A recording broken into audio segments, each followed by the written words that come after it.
Have you ever wanted to see a grow light with wings and integrated fans? Welcome to the Hippie Geeks. Let's take a look at the Vivosun AeroLight Wing AW400, check out its PAR levels, and see how well this light could work in your space. I have wanted to check out the Vivosun AeroLight series for a while now, as I really like the innovation that they brought by putting fans back into a grow light. Not to cool the light, but to actually move the air in the tent and blow down onto the plants themselves. Before that though, we need to get this light unboxed, and the box for the AeroLight AW400 is smaller than you might expect. That is because, as we mentioned in the beginning of the video, this light actually folds up and has wings on either side, not just for shipping, but there will actually be a use for it that we will talk about later in the video. It is nice to see that Vivosun has double boxed the light, as this is one of the best ways to protect a package in shipping. The extra cardboard makes more of a difference than you would think when it comes to puncturing the box.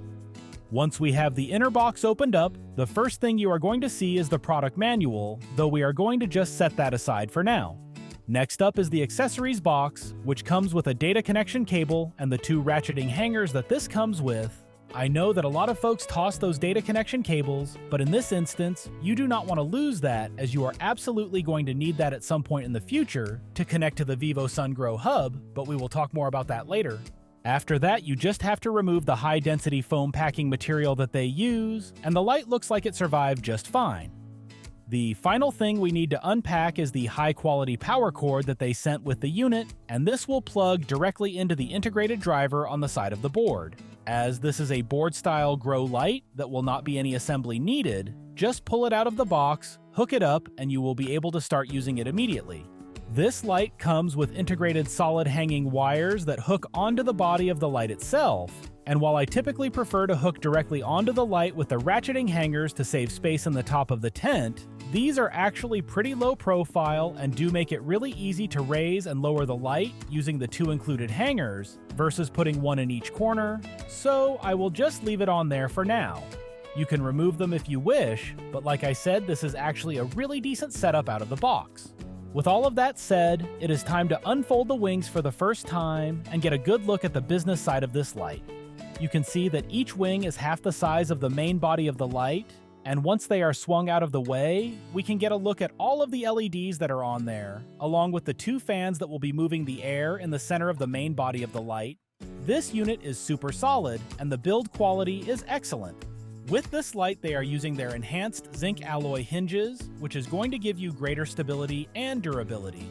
This is going to be key with this light, as you want the hinges to last a long time, but also be easy to use when you want to adjust their position, which these ones do. I have gone ahead and put the light into our 4-foot by 4-foot grow tent, and we are going to take a look at just how easy it is to adjust the angle of the wings up and down.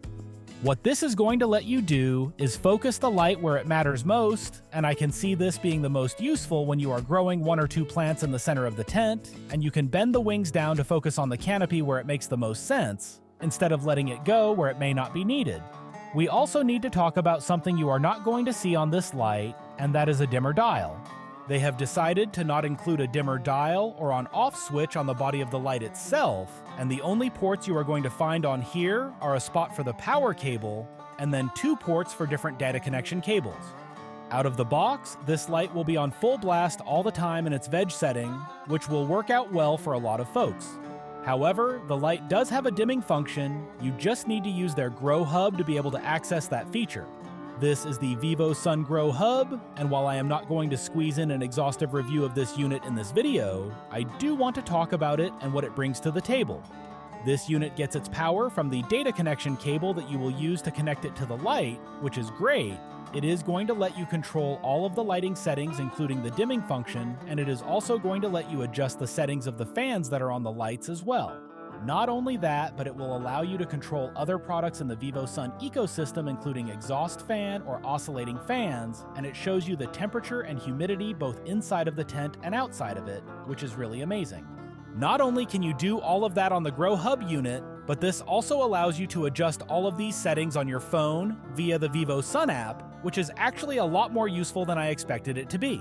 While I can see why they do not include this unit with the light itself, as it can control so much more than just the light, it also unlocks all of the functionality of the light, so I feel that it is almost a must-have.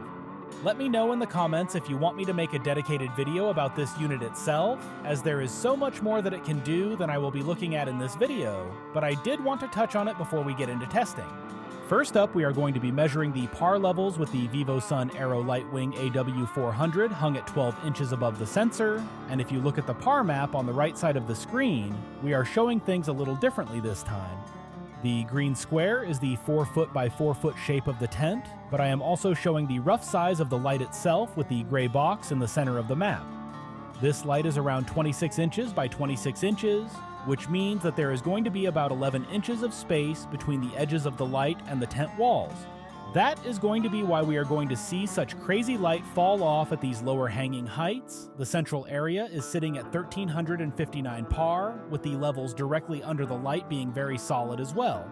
However, as we get to the outer edges of the tent, you can see that we have a lot of drop off with the far corners ranging from 155 to 207 PAR. That is just the nature of using a smaller light in a larger tent when it is this close, but the wings do let you adjust that a bit. If you were to fold the wings up, some of the light would redirect from the center of the space out to the edges.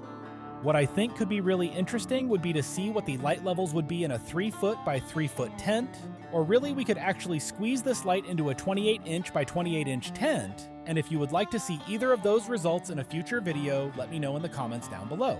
Moving the light up to 18 inches away from the sensor will show the PAR values in the center dropping off, but the numbers around the edges will actually start to come up. This is because the light is now more able to splash out and get reflected on the walls to even out the light levels, and this will continue for the next couple of hanging heights.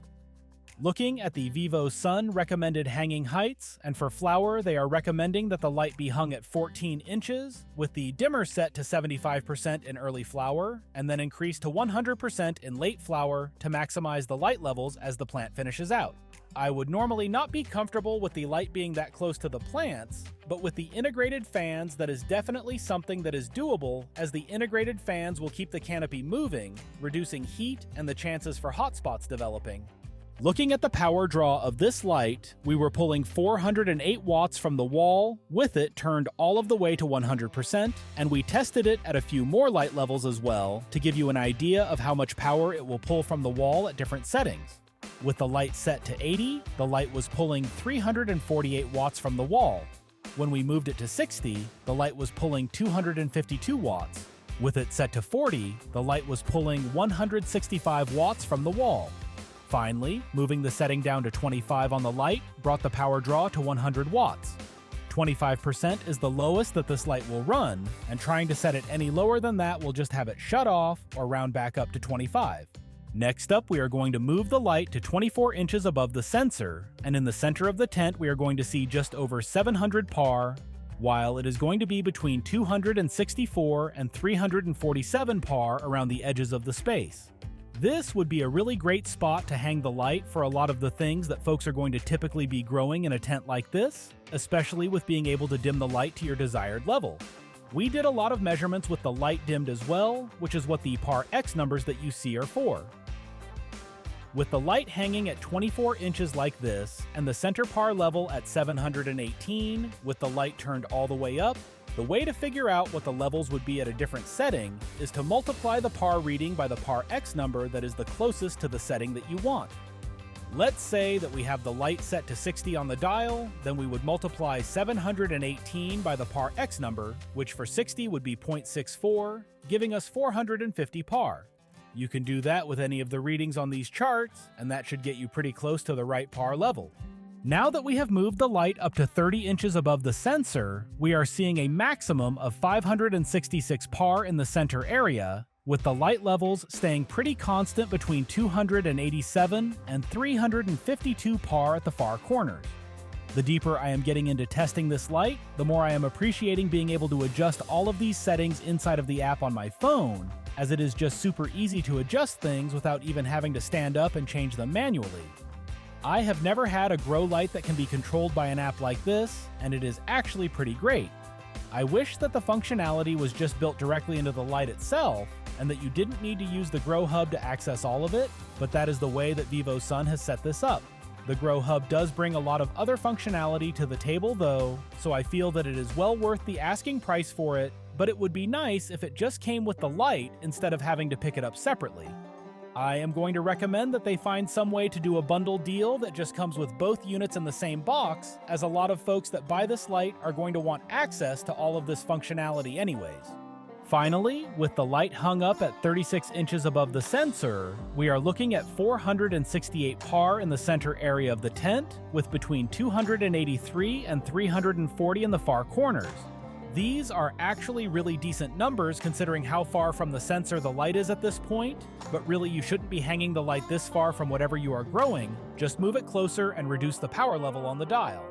Being this far away from the canopy is also going to negate a lot of the benefits that come from having the built-in fans that this light comes with, as the airflow will not be moving around in the canopy when the light is so far away from it. That is also why I am not going to be showing the par levels with the light at 48 inches from the canopy, as it just makes no sense to hang this light that far away from the canopy for any reason in a tent this size. It may make more sense if we were to squeeze this light into a smaller space, as that will really focus the light into a smaller area and increase the par levels, but then you are really reducing the number of plants that you will be able to grow. That is just a decision that folks will have to make when it comes to planting their garden and how many plants they want to be growing at a time. After taking a close look at this light and what it brings to the table, I am really excited to try this out in a future grow. I love the adjustable wings that can help to focus the light where you want it, and I am really excited about the built-in fans that this light has. Anything that moves more air around the tent is a good thing, and a lot of the worst issues that growers will have are going to come from not having enough air movement inside of their tent. If you are looking to pick up a new grow light, this should be near the top of your list. The Vivosun website is actually in its pre-Black Friday phase already, with multiple promotions available site-wide. We also have an exclusive discount code for our viewers that you can use to save even more money, so if you are looking to upgrade the lighting inside of your tent, this is a great time to do it.